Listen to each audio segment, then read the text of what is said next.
series where we are exploring the VLCC product line. This edition, we are looking into the grassland portfolio, where we will present the continuation of some of the products in the grassland portfolio, as we've seen before, but also introduce new products such as herbaceous cover and also the grassland mowing events that have been included in this update. This is the third webinar in the series. I think we can go to the next slide, Sean. Oh yeah, I'm coming to that slide. So first, a bit of housekeeping rules. This webinar will be recorded, and please follow general webinar courtesy rules when interacting in chats and so on. And also, as we usually do, we have a parallel Slido polling and question app running. So please scan this QR code or visit slido.com and enter the ID on that is presented on the slide right now. And it's also posted in the chat. Okay, so as I said, this is the third webinar in the webinar series for VLCC, where we will have 4 webinars. The last one in December for crop types, and we've also already had 1 and 2 where we introduced the whole portfolio, and the one in the end of October where we were discussing and looking into more in depth on the forest products and also some use cases. Next slide, please. And today we will have the following agenda. We will again update you a bit on the VLCC products as an overview of the full portfolio. And then we will dive deeper into how the grassland portfolio is produced and how what type of product you can expect from this data set, and also a bit on the internal validation and the data access. Finally, we will look into a use case from our 2 guest speakers who will present how they are using these layers for climate services. And this is Ana Oliveira and Bruno Marquez. And then finally, we will head into a Q&A session where we will try to answer your questions that you have posted in the Slido app, as we discussed on the last page. And then, as you see here, we have a green symbol for when a new poll question has been posted in the Slido. So please head over there and answer the question that has been posted. And then I want to hand over to Tanya.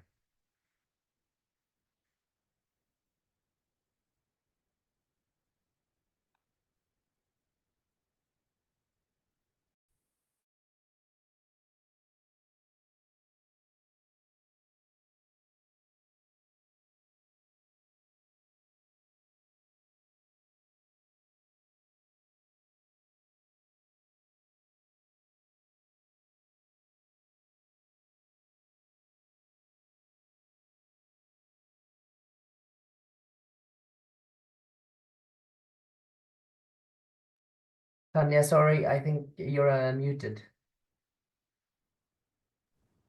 Oh, good. There we go. Super. Okay. Thanks. So again, as Ludwig said, my name is Tanja Gasper, and I'm working for GeoVil, a company in Austria, and I'm the product manager of the HRL-VLCC Grassland. In the beginning, I want to give you a short overview of the whole VLCC product suite before we dive deeper into the actual grassland product. The HRL-VLCC stands for the new HRL Vegetated Land Cover characteristics. These products consist of harmonized products for forest, grassland, and also the new cropland layers. The HRL-VLCC continues and also further densifies the well-established HRL time series for the forest and grassland products, providing status layers with a spatial resolution of 10 meter and change layers for the grassland and forest change in 20 meter spatial resolution. With the HRL-VLCC, we now move from a previous 3 annual update cycle to annual updates. For the crop type and the grassland products, these yearly updates start in 2017, and for the forest products in 2018. All products have a pan-European coverage, meaning the full EEA 38 coverage, also including 5 French overseas areas. It is also foreseen that in an upcoming event, a project phase, the United Kingdom, will then be included as well. This update of the UK will include the full VLCC time series starting from 2017 until 2024.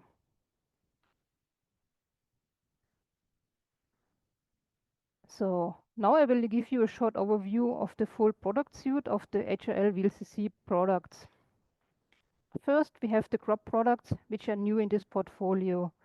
The main status layer is the crop type status layer at 10 meter spatial resolution with a minimum mapping unit of 0.25 hectare. This product consists of 17 classes mapping the specific crop types grown in these specific crop areas. The products are accompanied by additional cropping pattern products, such as main crops, bare soil or secondary crops, which provide additional information on management practices on these cropping areas. Accompanying also to these layers are the additional intermediate layers, such as the confidence layer, which provide further information on the plausibility of the respective classification. Then we have the second product line. These are the grassland products. Here we have the well-established grassland status layer, which are available in 10 and also aggregated 100 meter resolution with an MMU of 0.03 hectares. The definition of the grassland layer is to be a permanent grassland for at least a period of 5 years to be classified as grassland. Further, we have the established grassland change in 20 meter with an MMU of 1 hectare, mapping the grassland gain and loss between here 2018 and 2021. And within the grassland portfolio, we have now also new products. One would be the herbaceous cover layer, which maps not only permanent grassland, but also temporary grassland cover. It follows the same thematic definition as for the grassland. Then we have further the grassland mowing products that are divided into the mowing dates, which indicate the date when a mowing event has taken place by using values between 1 and 366, and the mowing events, which indicates the number of events, so the frequency between 1 and 4 or more events in a year. They are also provided in a spatial resolution of 10 meter, giving information on management practices within these detected herbaceous areas. In addition, there is already established plowing indicator which detects plowing events in the past 6 years. Actually, we made some changes to this product by adding 2 more classes to maintain the consistency between the plowing indicator, the grassland, and the herbaceous due to now annual updates. The class 0 indicates plowing of the current year, and 100 would contain all pixels that changed between the 2 years, but they are not classified as plowed. These changes are also already implemented by an updated version of the historic products for 2015 and 2018. Further, we have some intermediate layers providing the confidence and more information on the plausibility of this classification.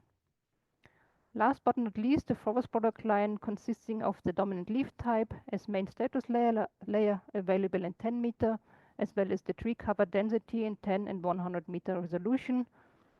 Further, we have the derived forest type product in 10 and 100 meter, as well as the forest change between 2018 and 2021 in 20 meter with an MMU of 1 hectare. Also here we have various additional immediate layers available, such as the confidence layer again and the leaf type density layers. Please note that the VLCC understands these forest products mainly as any tree covered area and doesn't follow specific forest definitions. The only exception is the actual forest type product, which follows the FAO definition of forest. Now I will give you a quick basic overview of how these products are produced. starting with the input and the training data used for the production of the HRL-VLCC products. So first, here in the upper left corner, we have the Sentinel data, which is Earth observation data that is used for producing these results.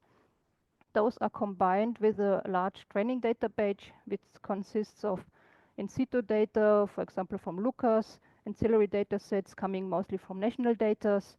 Then we have the original Korean land cover and also the new CLC Plus backbone data, and further CLMS data such as the HRL data from previous production, so the Grassland 2018 or the Forest 2018 and so on. Those are all combined into one database, and then via cloud-based processing, a first initial classification is performed, which is called base vegetation layer. That layer consists of several classes. We have 4 pure land cover classes: the herbaceous, the broadleafed, the coniferous trees, and the crop classes. Then we have additional 3 overlap classes. So for the overlap between tree and crops, herbaceous and trees, and herbaceous and crop. And further, we have a background class that basically consists of all remaining land cover classes, such as water, imperviousness, bare soil, and so on. This initial classification is then used as input for computing the actual forest, grassland, and cropland services, which then again use further Earth observation data as well as further ancillary data for the productions. So this would be a short overview of the general production and input and training data for the VLCC products. So again, we have a new Slido question available for you. And while you fill it out, I will hand over then to Armin Leitner and Emanuele Grimaldo to present you with the methodology that we used for producing the grassland and grassland mowing products.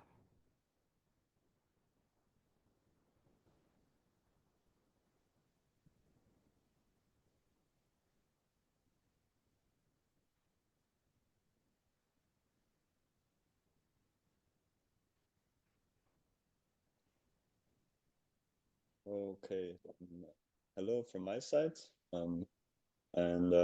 Yes, I'm gonna try to dive a bit deeper into the workflow behind the grassland products, and Emanuela is then gonna talk about the mowing products. Yes, what you see here is a depiction of the general workflow, how we used it to derive the various products. The main products which have already existed before are the grassland layer and the grassland change. However, to get there, there's quite a workflow chain before that, and most notably the 2 layers which come before that grassland layer are the herbaceous cover and the plowing indicator.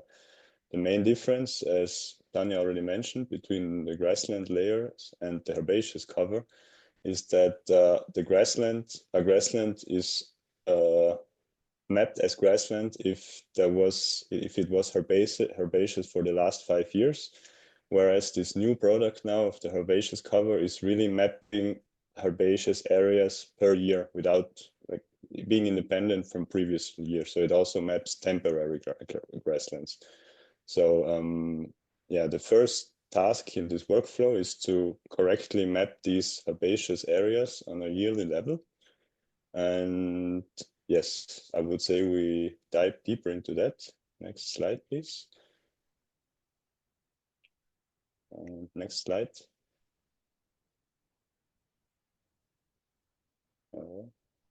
Yeah, there we go. Exactly. So now basically we zoomed in a little bit and digging deeper of how this whole thing works. The main source of information, as also Tanya already mentioned, are the herbaceous, the probabilities from the herbaceous class from this base vegetation layer. This is really the primary source of information for mapping the herbaceous layer. However, to make sure that to get rid of some classification noise, which can obviously always happen, we used an additional layer called the plant phenology index to verify actual changes between years. So because the main concern was that having this classification noise that between map, since this is a yearly product, we want to also have a consistency between the different herbaceous probabilities. We used this additional plant phenology index to verify if a probability change from one year to the next is actually valid or not, and try to update these probabilities accordingly. Meaning, if there was an actual big change in this plant phenology index from one year to the next, then it's also okay that the herbaceous probability changes and the other way around. So this way we kind of adapted these base vegetation layer probabilities already to make them a bit more harmonized, ending up with this temporary herbaceous probability layer, which is actually really just a temporary layer. It's not the actual product, but it was needed in the process, giving us yearly herbaceous probabilities.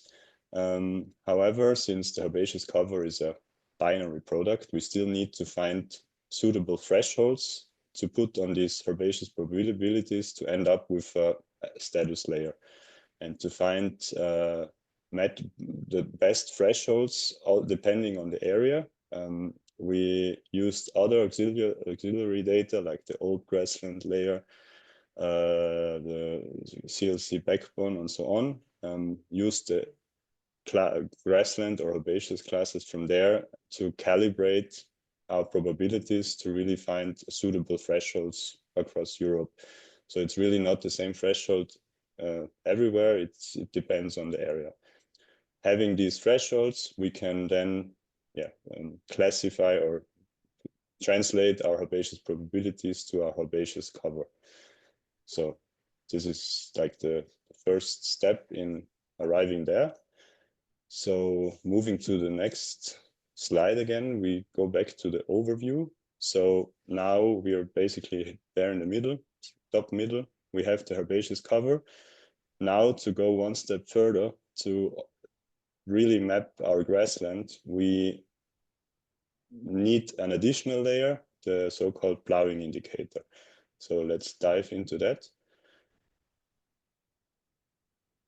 The plowing indicator is not the main product, but is also available in the portfolio, and it's supposed to map all plowing events which happened in herbaceous areas for that year. Meaning, basically, the starting point for every year is this herbaceous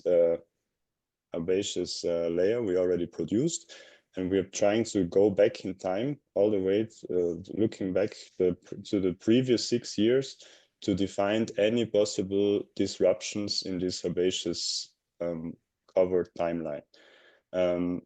And to do that, there are different, so the whole workflow of finding these plowing events is quite complex, but the main source of information is really looking at the herbaceous layers and to find the disruptions in the time series. So if you on the right you see some examples for if there are no disruptions at all, then it's basically not mapped in the plowing indicator. So there are no plowing events. So in the next example, you have herbaceous cover in the status year. You have herbaceous cover year 1, year 2, but it stops in year 3. So meaning that there was likely a plowing event, and we use additional information again from the plant phenology index and also from the base vegetation layer to confirm that there really was a plowing event. And if that's so, then we mark it as, in this case, as 3. So in the plowing indicator map, it would be mapped as 3 years before there was a plowing event.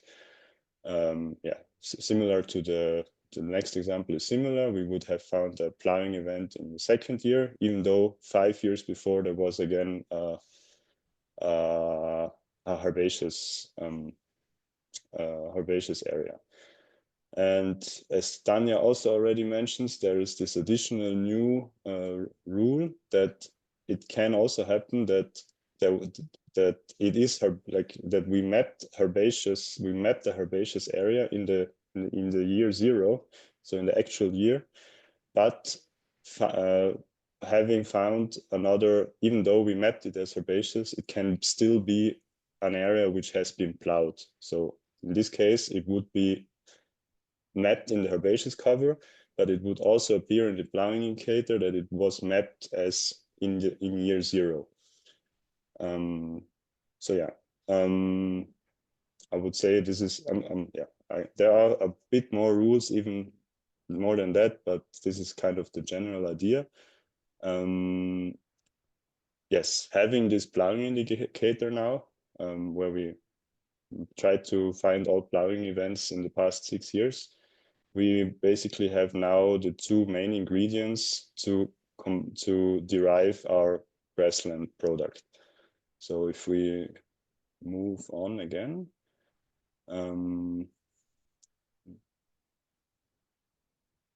yes.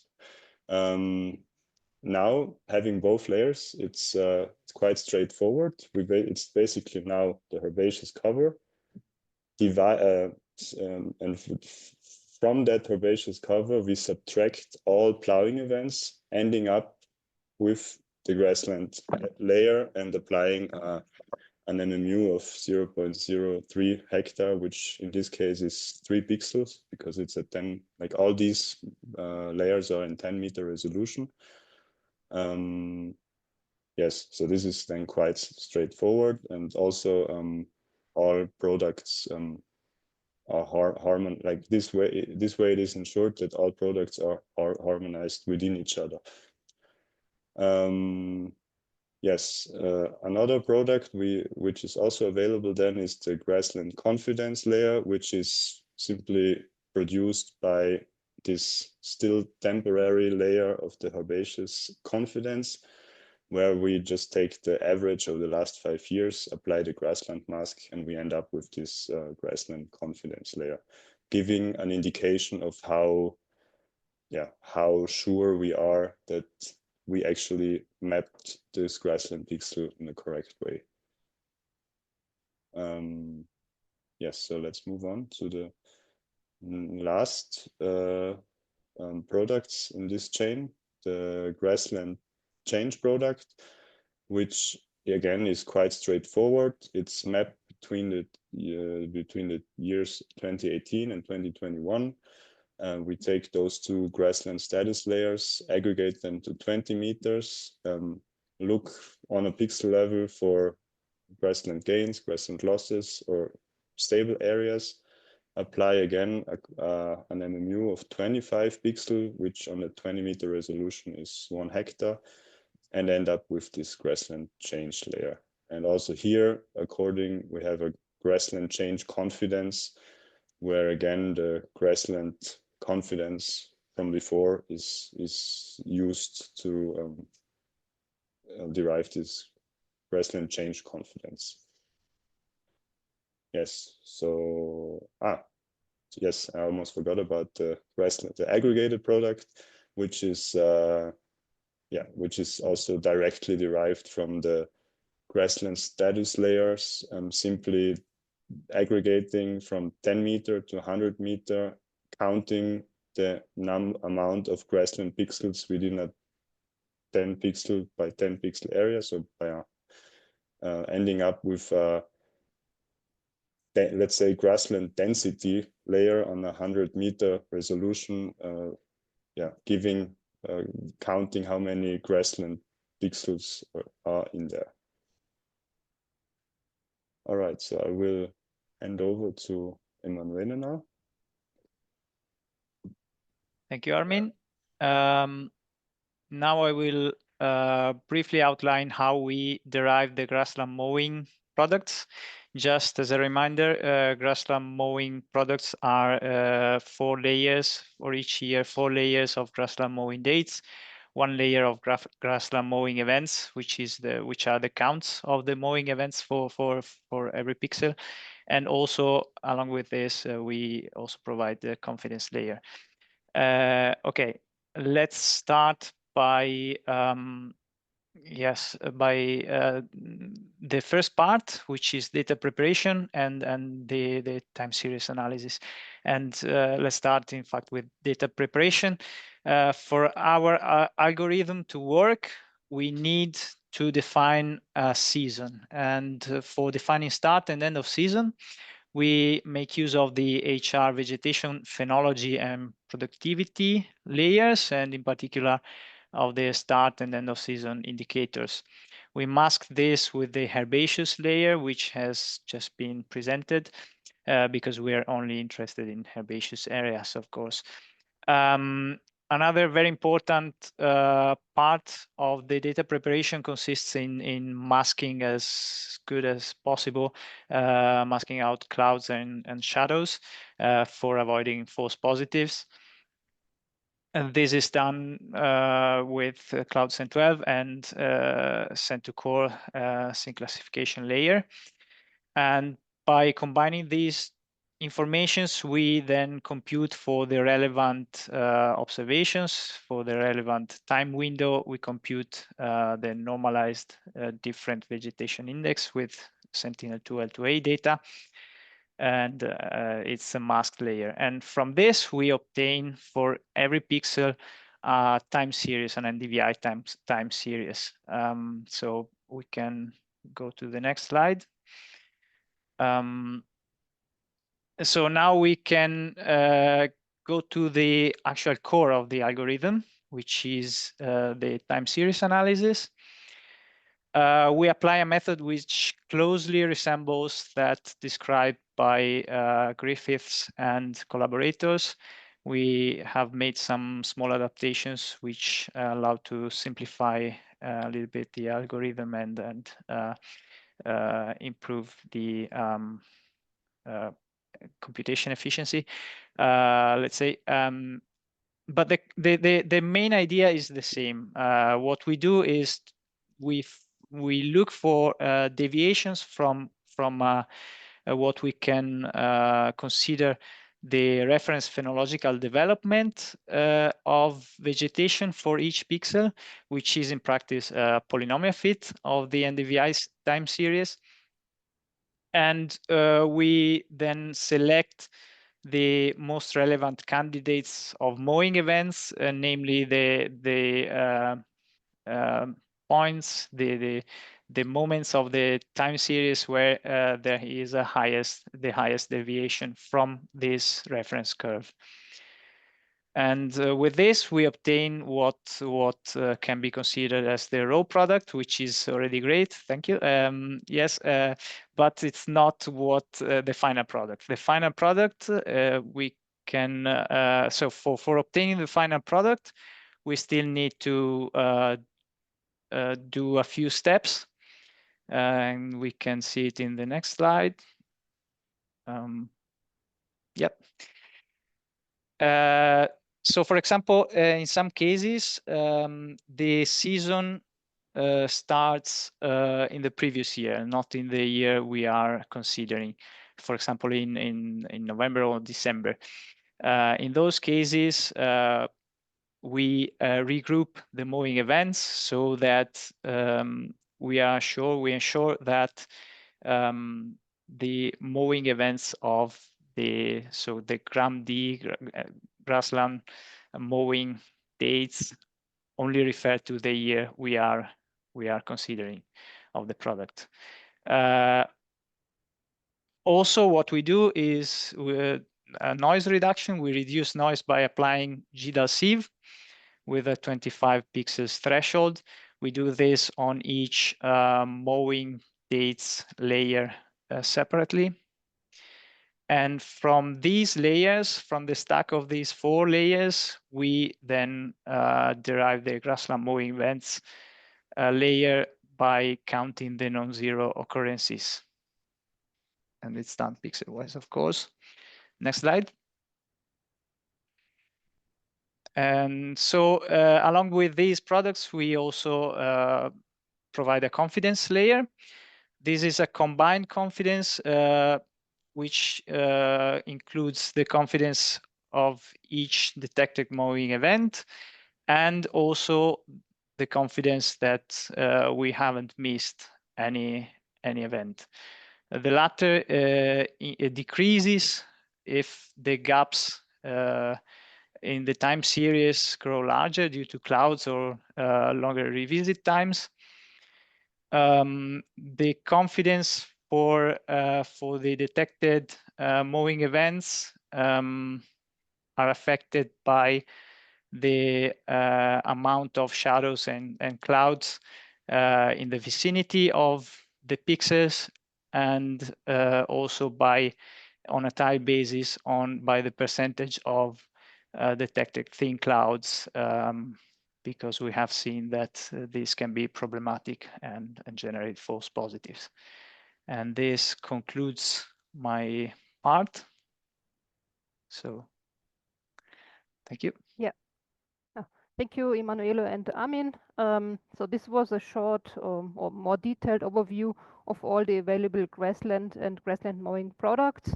And now I want to show you a few examples of these products. So first, I want to show you the conversion from the herbaceous cover layer to the final grassland layer, as Armin explained it, but show it visually. So in this agricultural dominated area here in Poland, we see on the right, also on the left, we see the VHR 2021, and on the right we see the herbaceous cover layer also for 2021, with all the classified grassland areas, also herbaceous areas. On the left, we see now an intermediate product, the plowing indicator. As Armin described it earlier, it detects plowing events for the past 6 years, meaning going back to 2015. If any plowing event is detected within these last 5 years, it will be removed from the herbaceous classification to derive the grassland layer. And also, as we already learned, there's the definition or the requirement for the grassland layer to be grassland. It needs to be at least a period of 5 years to be classified as grassland. Thus, no plowing is allowed, and fields have to remain in their natural state. So on the left, we see now the herbaceous layer 2021 overlaid by the plowing indicator 2021 to make maybe the transition a bit easier. As we see now, the final grassland product displayed on the left, where the indicated plowed areas are removed from the herbaceous classification, resulting in a set final product. I will toggle a bit that you can see it a bit better, because like this they show a bit similar, but if you focus on this plowing detected areas, you can also spot it then in the missing parts. Okay, here we see an example of grassland loss in Italy. Between 2018 and 2021, the Po Valley in Italy experienced a notable decrease in grassland areas, primarily driven by rapid urbanization and agricultural intensification. This decline highlights the complex interplay between economic growth, population dynamics, and environmental sustainability in one of Italy's most significant regions. So in the middle you can see the GIF showing the decrease from 2018 to 2021. The urban conversion of land in the Po Valley can be seen as territorial disease fueled by the region's economic dynamism and growing population. As Italy's most productive area and a major manufacturing hub, the Po Valley had witnessed the construction of factories, warehouses, and logistic centers, often at the expense of former grassland or agricultural areas. While this development underpins the region's economic success, it comes with steep environmental costs. The Po Valley is already one of the most populated regions in Europe with a highly degraded environmental matrix, making the loss of grasslands an additional strain to its ecosystems. Beyond urbanization, agricultural intensification also contributes to this decline of grassland. In the drive for higher crop yields, many grassland areas have been converted into intensive croplands. And while this shift supports food production, it reduces the ecological benefits grassland provide, such as soil stability, carbon sequestration, and biodiversity support. On the other hand, also between 2018 and 21, the Oder region spanning the here between Germany and Poland witnessed a rare and significant increase in grassland areas, which can be seen. See my cursor here in these areas along the Oder. This development stands out in a European context where grasslands have been declining, as we've seen in this previous example, due to agricultural intensification and urbanization. The extension is largely attributed to ecological restoration efforts and conservation measures aimed at addressing pressing environmental challenges in this region. So one of the key drivers behind this grassland resurgence is the increasing focus on renaturalization as a flood protection strategy. As the Oder River is particularly vulnerable to flooding, a problem exacerbated by climate change and human intervention that have altered its natural flow and reduced its floodplain capacity. Grassland in particular play a critical role in mitigating these risks. Acting as a natural retention area, they absorb excess water during floods, reduce surface runoff, and help minimize downstream impacts. This protective function was underscored by the devastating floods that hit the region latest in September 2024, highlighting the urge of sustainable nature-based solutions to protect both human settlements and ecosystems. The increase in grasslands have been supported by a broader European Union initiatives through programs such as the Common Agricultural Policy, known as CAP, and the EU Biodiversity Strategy for 2030. And with that, the EU has provided financial incentives for landowners and farmers to restore grasslands and adopt sustainable practices. These efforts also align with the EU's commitment to nature-based solutions for addressing climate change, as well as biodiversity loss, particularly in vulnerable regions like the Oder Basin. Coming now to the grassland mowing examples. Here we see an example in the alpine area. On the left, the mowing dates layers. As Emanuele said, it's always 4 layers. The 4 different dates, and on the right the mowing events. Grassland mowing is also a vital management practice in agricultural and ecological systems, particularly in mountainous regions like the Alps. In this case here, we focus on the mowing date that as represented in these 2 products. These layers provide insights into the timing and frequency of mowing events, which are crucial for understanding land use patterns and the impacts of human activities on grassland ecosystems.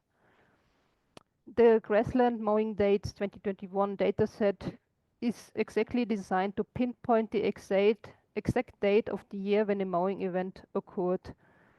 As I said, the dataset typically uses 4 layers to represent mowing events throughout the year, and each layer corresponds to a distinct mowing occurrence with a gradation in color intensity. Lighter color, yellowish shades indicate mowing events that occurred early in the year, and darker reddish shades indicate mowing events that occurred later in the year.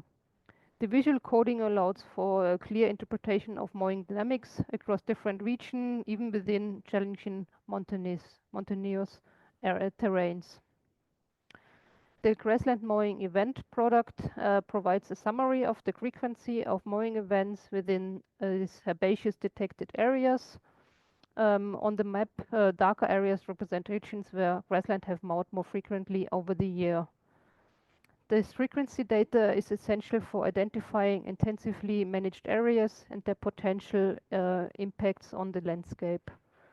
For instance, higher mowing frequencies often correspond to regions with intensive agricultural use or areas where fodder production is critical. Lower mowing frequency may be linked to less intensive management practices, such as those found in nature reserves or regions where grazing is prioritized over mowing. In the Alps, mowing event practices are closely tied to traditional agriculture, biodiversity conservation, and landscape maintenance. The timing and frequency of mowing can significantly influence local ecosystems.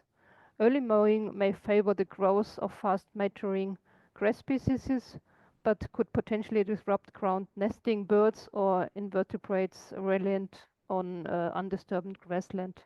Later mowing allows a greater diversity of plants to seed and promote habitats for various species, contributing to biodiversity conservation. And coming to a last example, one example here in northern Germany, also in an agriculture-dominated landscape. So also here we see grassland mowing practices in the agricultural landscape exhibited a significant variability as captured by the grassland date and mowing data set. Mentioned that this is only shown the first mowing date and not so one of the 4 layers to have a good comparison with the grassland event layer. So these variations reflect the dynamic nature of land management in the region, driven by changing climate conditions, agricultural demands, and policy influences. One notable trend is the fluctuation in the timing of the first mowing events across different years. The grassland mowing data reveals that these data varied considerably, influenced by several factors like weather conditions, temperature, rainfall. All these play critical roles and determine when grass reaches optimal growth, prompting earlier or later mowing. However, the grassland mowing events and dates provide valuable insights into these dynamics, offering a clearer understanding in the evolving relationship between agricultural practices and grassland management.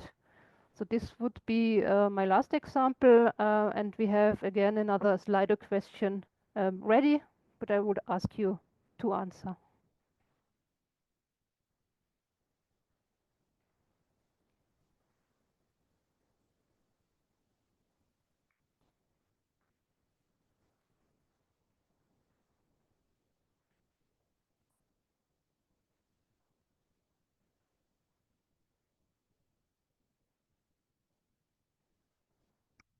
So in the next section, I want to give a brief overview of the internal verification that was performed within this project. So for this internal verification or validation, we used 2 different approaches. The forest, grassland, and the aggregated cropland layer were validated using approach 1. And the more detailed validation of the cropland layer uses approach 2. Also to mention that during the production of the various VLCC products, internal quality already took place at several points, and then at one point, as the products were finalized, an internal review was also carried out for some of the layers by an independent team that is, of course, not involved in production to keep the independency. This internal independent team checked and verified the grassland product for 2018 and 2021, as well as the grassland change product 18-2021. For the accuracy figures, the grassland status layer needs to meet the overall accuracy of 85% and the change layer of 80%. And this verification is done based on non-stratified systematic and random sampling approach based on a Lucas grid for the grassland status and change product. For the verification of the change layer, there is a statistically additional sampling performed to get statistically robust numbers and a decent amount of actual change samples. Due to the lack of ground truth data, it was decided that the grassland mowing layer are not validated. Of course, we performed internal verification and plausibility checks. For development and verification during production, we used webcam data that was created in-house and very detailed national data. On the right-hand side, you can see the distribution of this random sampling that were used for this internal verification for approach 1. And the results of these verification exercise showed that the grassland status as well as the grassland change products largely exceeded the target accuracies. So I will now talk a bit about how to access the data. There are 3 primary methods foreseen to access the data. One would be the API-based one via the harmonized data access, which is hosted on Vegetated. The second one would be the tilemap server, which with integrated MB tiles. And the third option would be the official CLMS portal. With these 3 steps, we have quite a flexible approach for downloading the raw geospatial data and visualizing this data in any application you want. The API via the HDA, the harmonized data access, allows the users to retrieve specific EEA tiles with corresponding metadata. The tilemap server allows for some easy visualization and also easy embedding into other web applications.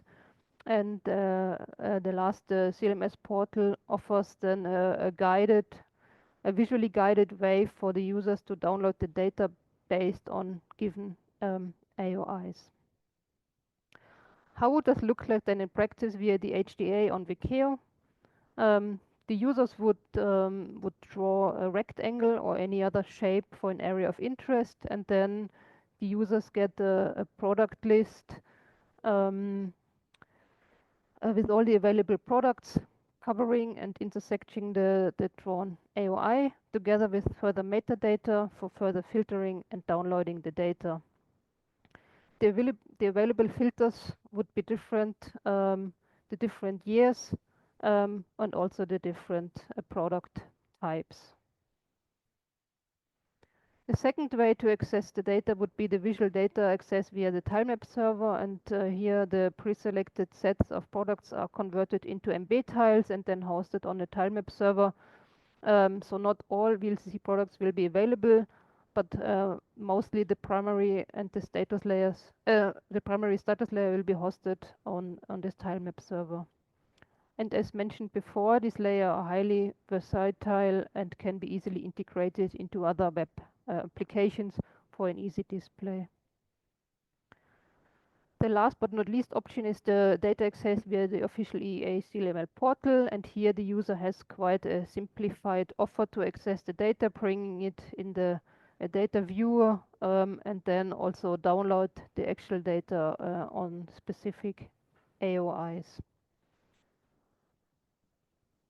Okay, then the data is also provided with a detailed product documentation, the product user manual on one side, and also the algorithm theoretical basis document. Both products are provided. So users can read this documentation to get further information on the methods and product specifications. Also to mention that all products are delivered and provided with Inspire compliant metadata. We have another Slido question available.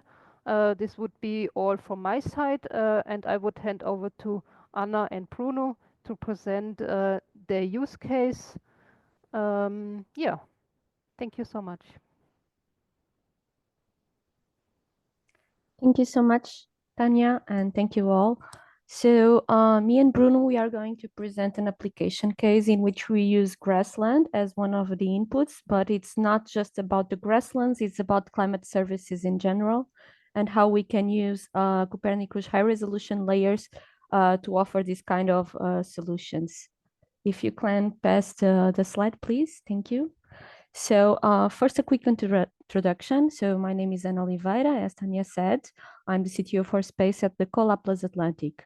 The COLA+ Atlantic is an RTO, so a research transfer organization, a non-profit organization based in Lisbon, Portugal, that is set up by the government, although we are a private institution. So we are at the interface between academia, the governmental sector, and the industry. And the ultimate goal is for us to do knowledge and technology transfer between the academic sector and the public and private sectors. In terms of applications, we basically have 3 lines of, we call it product development lines, in the sense that we only do the earlier development stages of these products. We do not intend to commercialize for profit these items. So we do have services, knowledge-based services for aquaculture and fisheries related to artificial intelligence employment for fish growth monitoring, dead fish detection, among other things.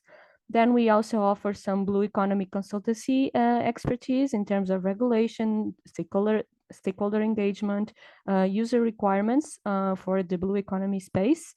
And finally, our, let's say, largest product domain, it's a geospatial information system we are now developing. We call it Atlantic Sense.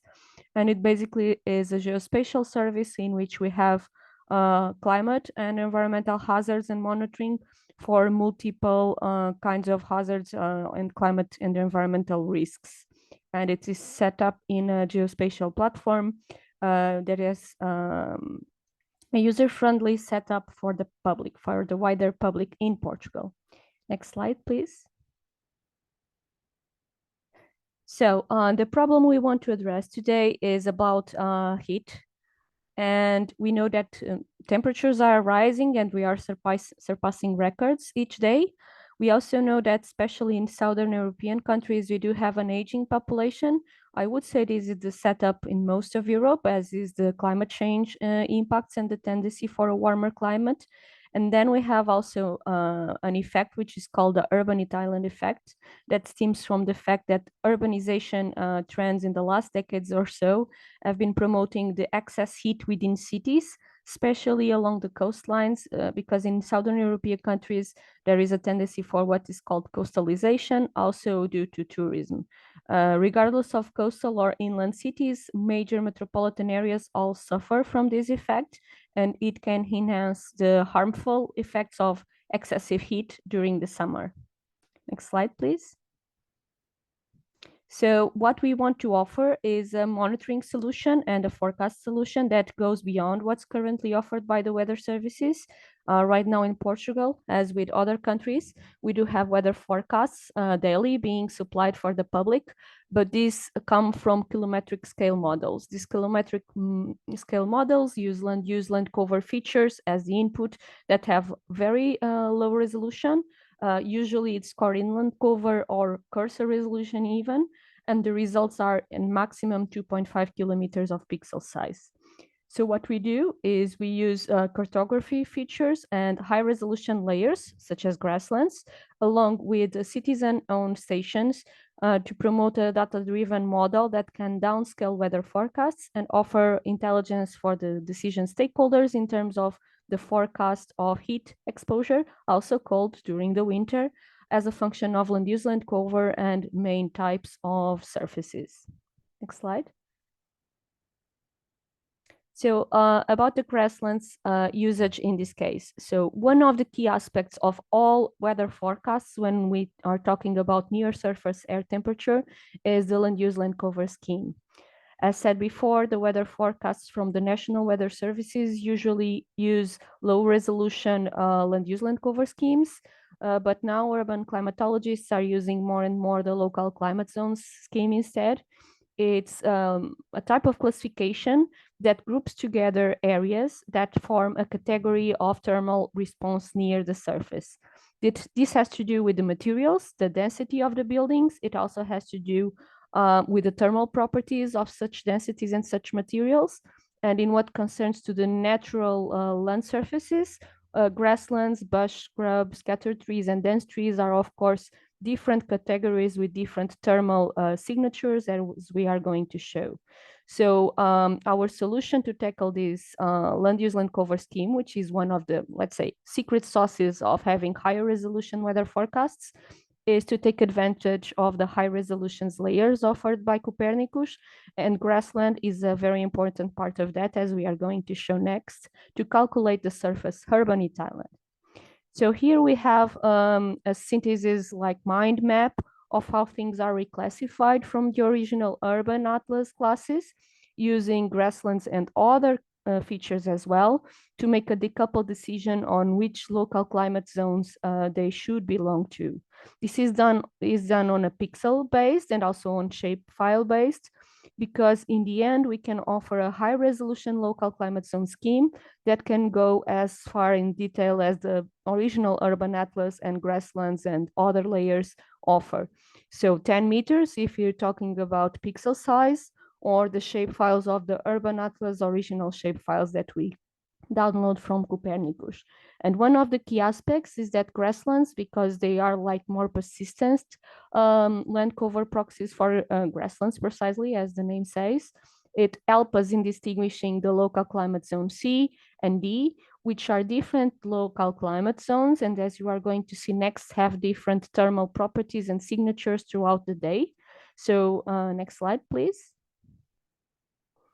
I'm showing here 5 cities that we studied before, and we are now studying 4 additional cities in Denmark that Bruno is going to show. And the importance of showing these before is that the proportion of areas that is covered by grasslands in these Southern European cities is quite large. We are talking about coastal cities, so urban climate prediction has to take into account the natural features of the terrain as they interact with ocean and sea and land breezes throughout the day. And when we are talking about bush, scrub, and grasslands, they take half of the area available in these functional urban areas. Next slide, please. And if we look at the other 4 Southern European cities, the pattern is more or less the same.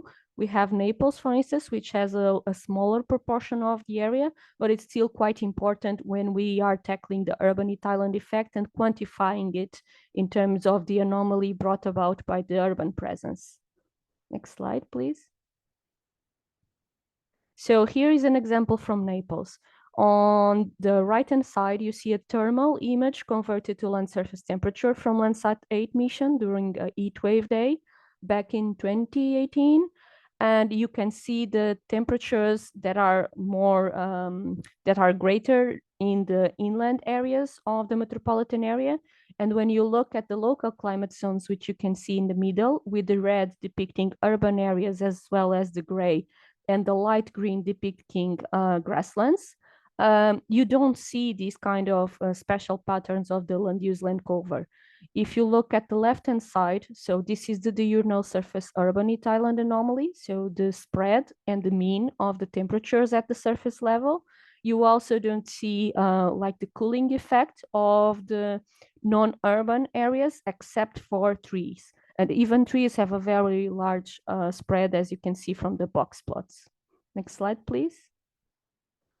But if we compare this with the nocturnal image, and on the right-hand side, you have a nocturnal land surface temperature image for the same area and the same day, you definitely can look at the local climate zones and the thermal properties of the surface, and they correspond a lot with each other. Indeed, this even made us possible to replicate synthetic nocturnal images. I'm not showing those results here today, but they are so close together that one can be used to predict the other. And if you look at the left-hand side, where you have the temperatures, the spread is much smaller during the night because the surface urban island as the air temperature one is much more pronounced during the night. And you can see the cooling effect of the grasslands compared to the urban areas, which means that grasslands are indeed useful and more useful than bush scrubs, so local climate zone C, the one I said that we use grasslands to distinguish from, in terms of the cooling effect. Actually, in the slide where you see half a degree positive, it should be a negative half of a degree in the mean, but the spread, as you can see, goes as far as -2 degrees, where the bush scrub is mostly above the zero, between the 25 and the 75 percentile. So this is like an application of the grasslands within a more complex setup, but it's indeed useful to offer this kind of service, and without it, we cannot actually predict and monitor the urban heat island effect. And next slide. I believe it's to pass to Bruno. Yeah, I'll pass my word to Bruno. Thank you. Hello, everyone. Thank you, Anna. As Anna said, we have a platform that is calculating the local climate zones. We have a WebGIS platform, which basically it takes no intervention from a GIS specialist. So in the past, we used to use a tool called ArcGIS-based toolbox from Oliver et al. From Anna.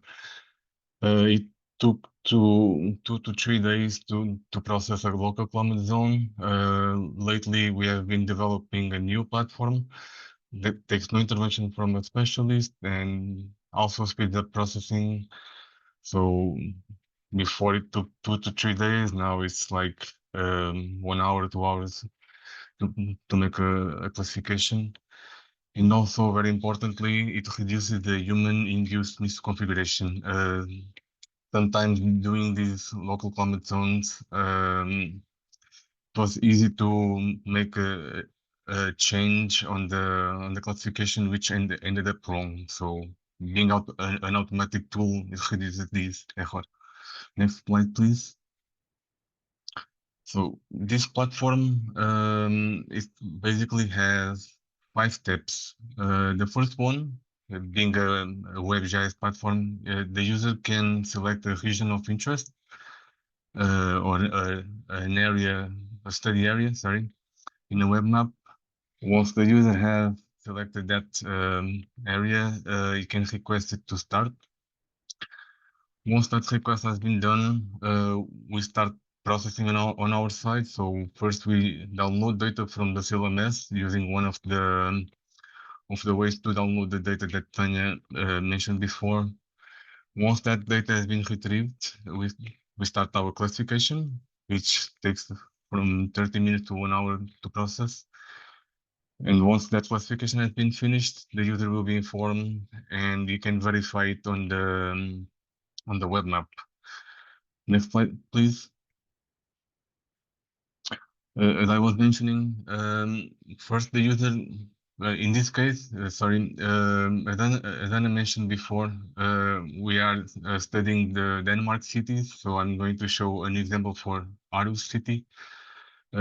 In this case, first we can select a region of interest. As you can see, you can fill in your email so that you can receive a notification later on. You need to accept the privacy policy, of course, and then ask to generate the VLCC. Next slide, please. Once that request comes up to our systems,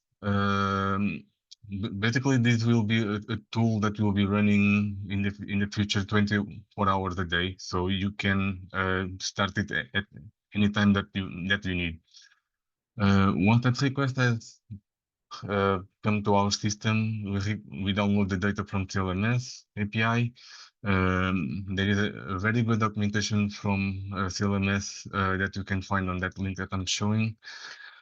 For that, you need to specify the data set ID, for example. So the grassland is that complicated grid.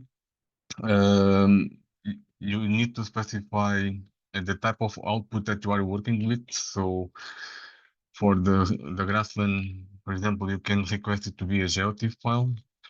And it also supports the concept of the bounding box. So you draw an area on a map, and then the CLMS will provide the exact data that you need for your study area. then it will go to the CLMS system. It depends on how much time it takes, so you need to be careful about that. So depending on the queue size that is on their systems, it can take from 30 minutes to get the data to 1 day. But once that data is ready, you can be informed, and then download the data on a zip file that needs to be unpacked. Next slide, please. So once we have the data, we process all the data, as Anna was mentioning, with the grassland inputs and the recovered density and previousness and so on. We run our classifier, and it ends up with local climate zone classification for the area that you drill. And in this case, I'm showing here on the left the result of the local climate zone generated with our previous ArcGIS toolbox. By the way, that toolbox was generating an overall accuracy of around 88%, if I'm not mistaken. So it was a very high, it is a very high accurate data. In this case, for example, you can see that the grassland is very proponent in the city of Aarhus. And on the right, the local climate zone generated by our new tool, the WebGIS platform, and it's almost there. The only difference is being that the LCZ10 is not yet. It's still being confounded with the LCZ8, but I forgot to mention before, but the goal to move from our ArcGIS tool to the new tool was also that this way we can use open source tools instead of relying on a non-proprietary tool as ArcGIS. Next slide, please. Regarding the grassland and its importance for the local climate zone, on the left you can see for the city of Aarhus how the grassland data, or where it is, and also the non-grassland, that you can see it's very important for the area, especially outside of the city. And on the right, the LCZD. So in this case, what I mean is that the grassland is normally converted to an LCZD, and you can see that it's very similar. Next slide, please. And also, you will be able to see this local climate zone classification on our viewer, on our platform. So you don't need to use QGIS or ArcGIS to get this data. You can view it. You will also be able to download it if you need. So yeah, next slide, please. So for our validation process, we are using a certified random strategy, so with 50 sample points per class. What this means is that there is an average of 50 sample points, or since we have 19 LCZ classes, it's around a minimum of 950 sample points for the city of Aarhus, for example.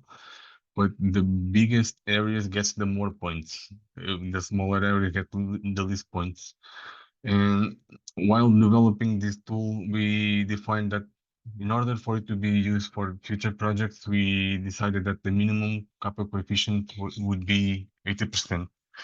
The confusion matrices is also very important during development time, because it helps to identify the most problematic LCZ type to classify. So now we have an overall accuracy of 97%, not 97.5%, and around 97% in kappa coefficient in relation to the ArcGIS toolbox.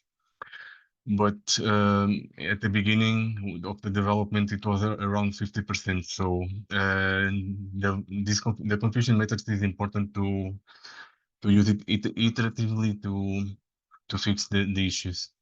We still have some improvements to make, the LCZ10 type. But fortunately, the grassland was very easy to map, so that one is already figured out. Next slide, please.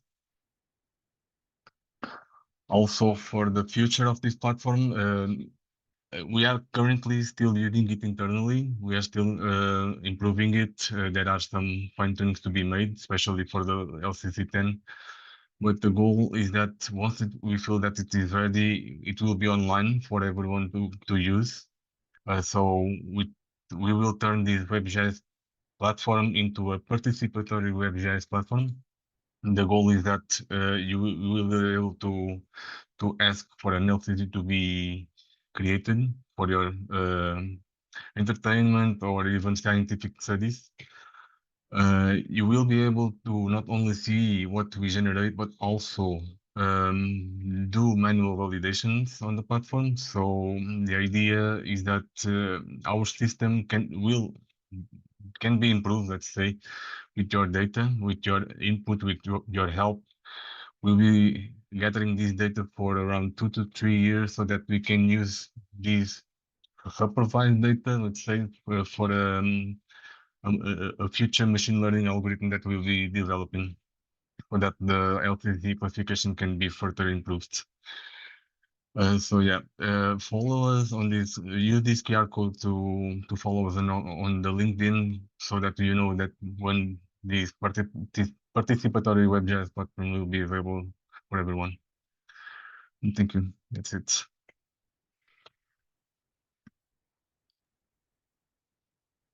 Thank you very much, Bruno and Anna. It's a very interesting use case, and also the upcoming, if I understood correctly, upcoming operational product that users can use, or is it already online?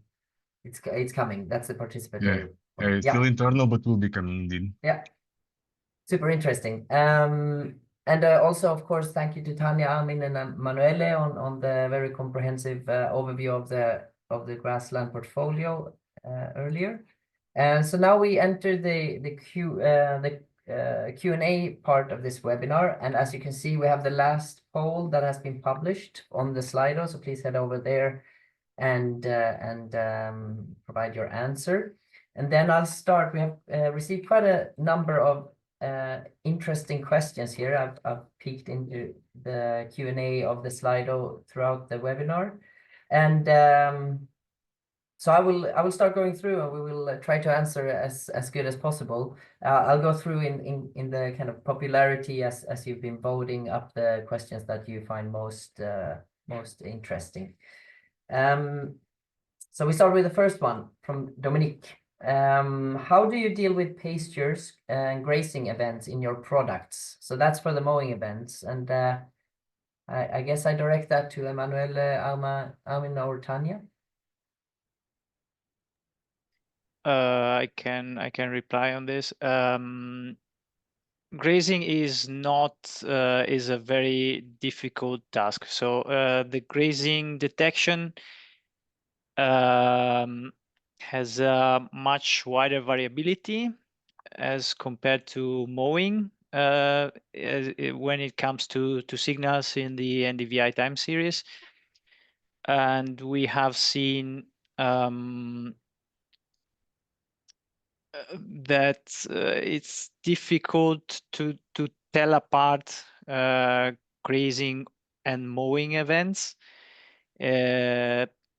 So there certainly is some confusion in what we detect as mowing events. There can be some confusion. It could be actually grazing.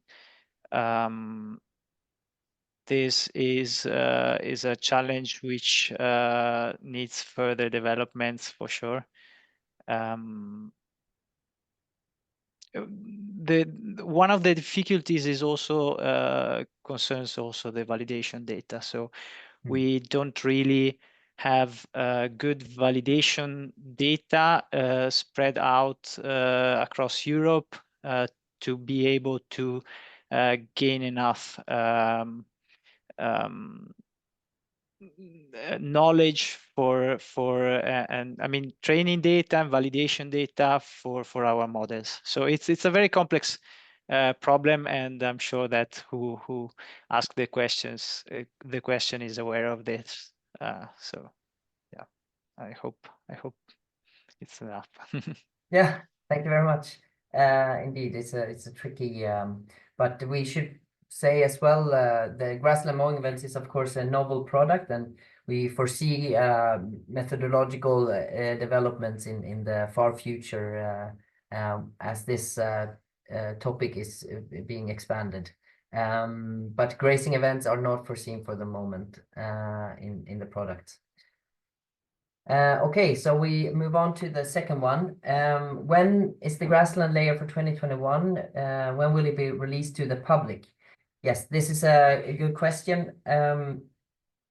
We were a bit overconfident in how quickly we could bring this data to the public. It's fully produced, but we're working on the dissemination platforms and metadata entries and so on for the moment.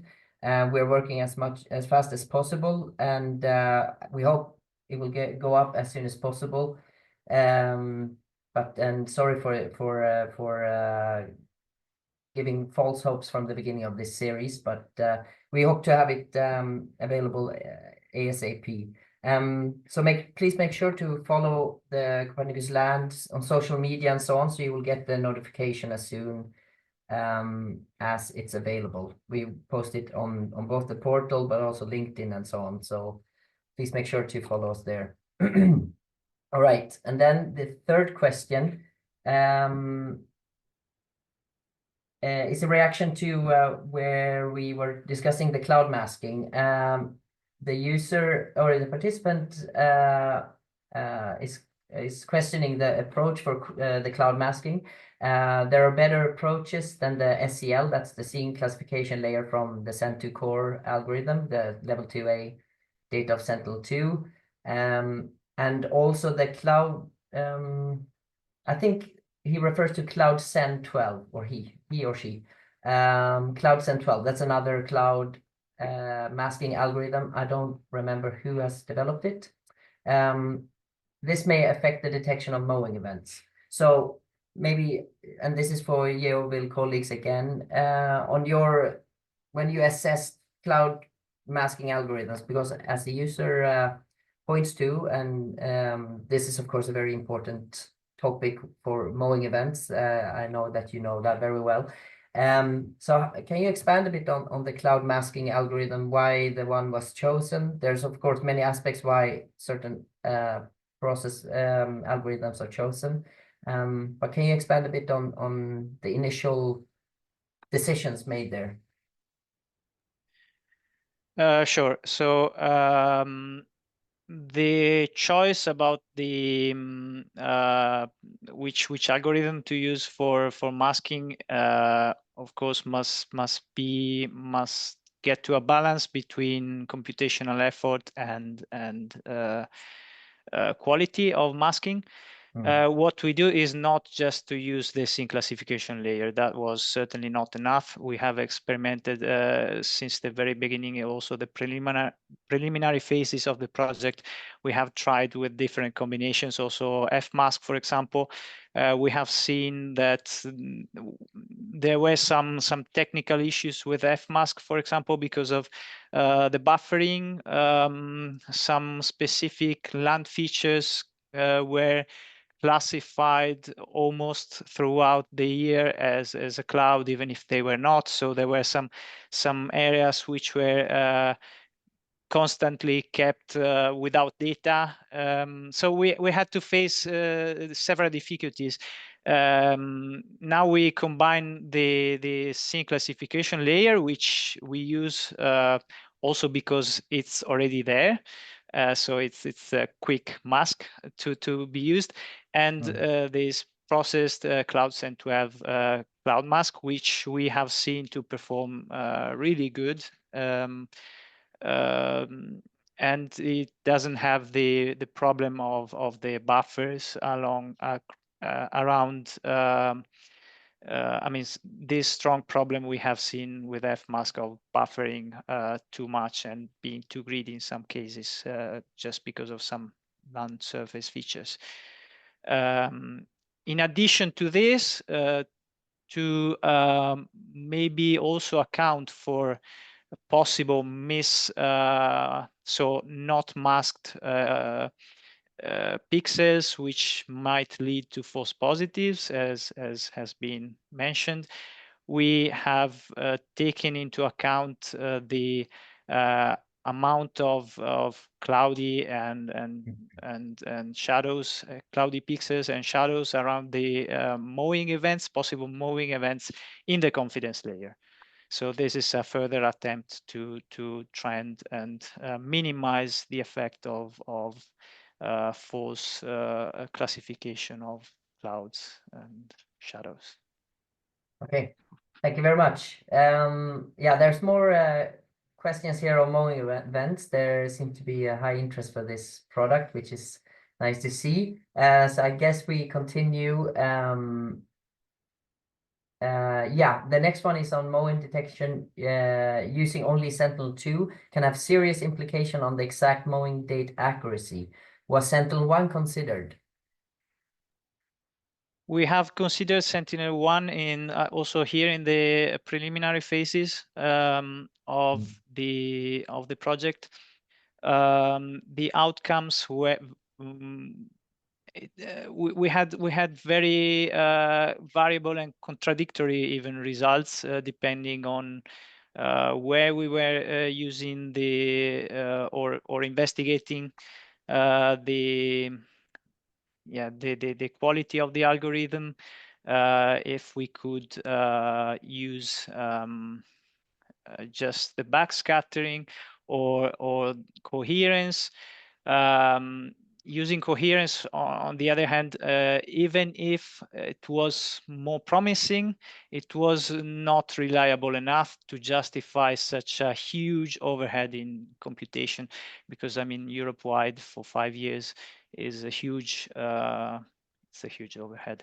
And really, we could not find a strong enough evidence that it was so reliable as to justify such an overhead. Okay. And continuing on mowing event detection, here's a bit further on the methodology. Since Griffith and al., much better mowing event detection approach have been implemented. For example, Schwieder et al. Why was this older method used? And this is, of course, I mean, I don't remember the Schwieder et al., but I think that's a 22 paper. But maybe you can expand on the point where kind of we had our ramp up and where we decided on the method and so on, and where Schwieder et al. Comes in. Yeah, exactly. So it also comes to when the project started and when the decisions have to be made about development. Once one starts the development, I mean, first there is an investigatory phase, preliminary phase, and then one decides on a method. And the development time is then, in any case, needed, even if we at some point stop exploring other methods. So maybe for possible improvements, we can also consider other variations of the method. But yes, once you start, at some point you have to decide what method to use. Yeah, Exactly. I think if I remember correctly, we had our testing runs in 2021, where we were settling on the methods in 2022, where we started the operational phase in the end of 22. So I think the Schwieder paper was not taken into consideration, because someone said now that it was published in 22 exactly. And as you said, we of course foresee now we have a method applied here. We will continue with this as kind of the baseline for 22, 23. Those layers are already in production, and for 24 as well. But then we'll see. I mean, grassland mowing events, as I said before, is a novel product, so we will definitely have a look into the input data and the methodologies used for the continuation then moving forward. But then, I mean, it's a bit complex, because when we start changing methods, then we have to reflect on if we should back process, and everything expands instantly. So there's many considerations to be that we need to keep in mind. All right, moving onwards. Was the data verified by external users? So external users, I hope I understand correctly. We didn't expand on it that much today, but we have in validation purposes, we have a completely independent external validation consortium, which have been looking into the products as well and performing a second validation. However, that's not necessarily a user, so I'm not sure I'm answering the question here. But just to stay on the topic, those validation results will eventually be available to the users as well. If it's been verified by external users, we are collaborating with colleagues at for example, the GRC and so on, who are looking into the data sets, these first batches, and assessing kind of their fit for purpose for different downstream assessments. And this is, of course, taken into account as well moving forward with how the data sets are operating. I am quite sure there were such interactions as well back during the testing phase, if I remember correctly, as was with the crop types, which we will discuss in the next webinar. But yeah, I think that's what I can expand on that question. And then we have for Bruno and Anna, we have a question on the local climate zones. What is the spatial resolution of these? Do they follow the high resolution, the 10 meter of the input layers, or have you settled on something else for the mix? Bruno, maybe I take this one. The local climate zones from Copernicus setup uses the urban atlas layer, so the shapefile, as the original input for the classification. And I'm now talking about the original peer-reviewed publication that has the ArcGIS implementation that Bruno now has reshaped. And in this regard, the user can opt for the final resolution, and of course it's subject to the resolution of the input. So I would say something below 10 meters is not advisable. That being said, local climate zones usually depict areas that are several dozens of meters and not one building. So in our practical studies, we tend to use the 50 meters or more, but this is because we are tackling metropolitan areas, so we need a large coverage, and we don't need to go to the microclimate scale of modeling. If someone, for instance, is using a microclimate model, a physical-based one, to produce microclimate analysis, then that person should, of course, use something in higher resolution than the 50 meters I said, and can export the local climate zones accordingly using the ArcGIS function. For the new Python implementation, Bruno, if you want to complement, what should be the target resolution, the highest that could be used, but I believe it's more or less the same. Yeah, for now it's still the same as the ArcGIS toolbox. So we are taking 10 by 10 meters input, and we are outputting at 50 by 50. But the idea is that it can be anything that the user wants. We will make this as an option, so that it can be micro scale or macro scale. All right. Thank you very much. I think we only have time for another question. There is a question here. Will the slides and recording be available after the seminar? Yes, that will be uploaded to the CLMS portal, the land.copernicus.eu. So one more question. What exactly are the confluence layers and how are they calculated? I know you expanded on this, so maybe the question is a bit earlier, but do you want to add something to that explanation? it's individual for each product, right? How they are constructed. And you use the probabilities from the model, but also, as you explained, the different steps that are applied afterwards. Tanya, Emmanuel, Almin, is there something more to add?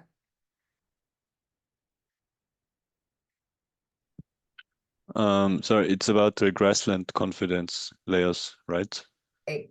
Yeah, I guess. Or if maybe in general. Yeah, in I mean, in general, general, yeah. like it's yeah, it depends a bit on the actual confidence layer. But at least for the grassland confidence layer, it's derived from the previous probabilities. Yeah, also comparing the herbaceous probabilities to the other probabilities from the base vegetation layer and seeing how sure the model is, and basically giving an estimate on how confident the model is in this case. Yeah, and I think it's a good opportunity as well to mention that with the publication, we also foresee both a product user manual, which is providing kind of an overview of the data sets for each product, the forest and grassland and croplands. But we also will publish a full algorithm theoretic basis document where we will go into details such as this. So the different types of confidence layers will be described and how they are derived, along with, of course, the models and so on for the general classification. I think that's it for the Q&A. So let's wrap this webinar up. Yeah, for the outlook and summary. So as we've seen today, we propose or present here a seamless continuation of the HRL Grassland portfolio, now moving to annual updates starting in 2017. And a major addition to this portfolio is the successful integration of the grassland mowing products. The grassland change layers will remain on a 3-year cycle. So the next comparison will be 2018 to 2021. And then we're producing, when we produce the reference year 2024, we will produce yet another comparison there for 21 to 24. They are providing a high accuracy and spatio-temporal consistency with other VLCC products, also because of this integration in the same production line with the base vegetation layer. It's providing easy harmonization interoperability of VLCC with other CLMS products as well. And products are designed and also able to meet the different policy needs, such as Habitat Directive, the CAP, and the LULUCF regulation. That was it for, and then of course the next and final webinar on croplands. Please make sure that you're registered. It is already published on the CLMS portal. There will be announcements on LinkedIn and so on as well. And I think we will have a very interesting webinar there where we're both going to the crop types, but also the cropping patterns, and we have some interesting guest speakers from the GRC on how they are assessing these products for use in CEP, Common Agricultural Policy assessments, etc. So please join us for that one, and thank you very much for today. Thank you so much. Thank you. Thank you. Bye. Thank you. Bye bye. Thanks. Bye.